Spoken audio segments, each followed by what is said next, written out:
made the headlines on June 25, 1947, when Kenneth Arnold, a private pilot, reported seeing 9 bright saucer-like objects flying at incredible speed near Mount Rainier.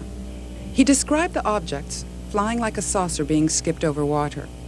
It was then that the term flying saucer was coined. During the next 2 weeks, over 1,000 sightings were reported throughout the country.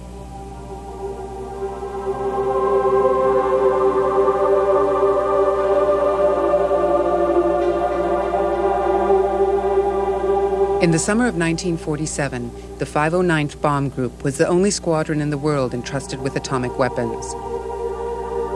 The Enola Gay, infamous for dropping the atomic bomb over Hiroshima, Japan, was based here. On July 7, 1947, this elite squadron announced the recovery of a flying disc on a ranch near Roswell, New Mexico.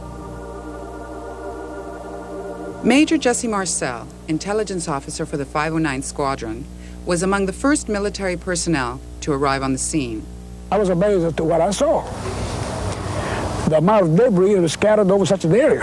But the more I saw the fragments, the more I realized that it wasn't anything that I was acquainted with. In fact, as it turned out, nobody else was acquainted with it.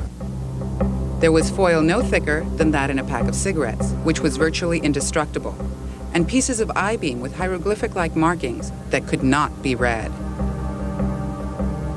Major Marcel took his report back to Roswell Army Airfield, along with bits of the wreckage. Colonel William Blanchard, commanding officer of the 509th, examined them both.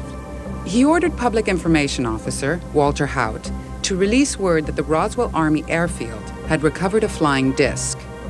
He then ordered Major Marcel to fly the wreckage to Wright Field in Ohio. En route, the plane was to stop at headquarters of the 8th Army Air Force in Fort Worth, Texas. Major Marcel was met at Fort Worth by General Roger Ramey, commanding officer of the 8th Air Force at Fort Worth Army Airfield. According to Marcel, General Ramey told him not to say anything to the waiting press.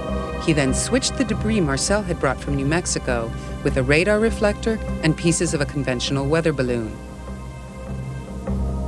With the material in place, General Ramey then held a press conference.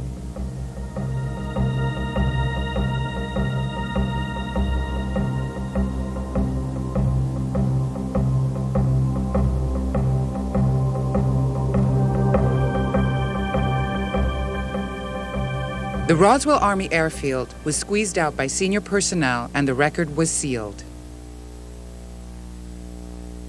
If it was something of ours, I'm sure there would be no reason to keep it under cover that long. If it's an aerial spacecraft, there's another reason why it would not ever be known by anybody here until they found out more about it. His son, Dr. Jesse Marcel Jr., remembers the night his father came home with the crashed debris. People saying, well, that's a radar target. Well, he had radar training, and he knew what a radar target looked like. And he would not have brought a radar target, out of his way and wake my mother and myself up just to look at a piece of a radar target. We boxed the stuff back up, put it in the car, and took off for the base. And I didn't see him for a while. It was maybe later that afternoon, maybe it was the next day. And I guess that was the time that he flew to Fort Worth with it. And when he came back, he was very adamant that my mother and myself were never to discuss this, that treated it like a non-event because it didn't happen.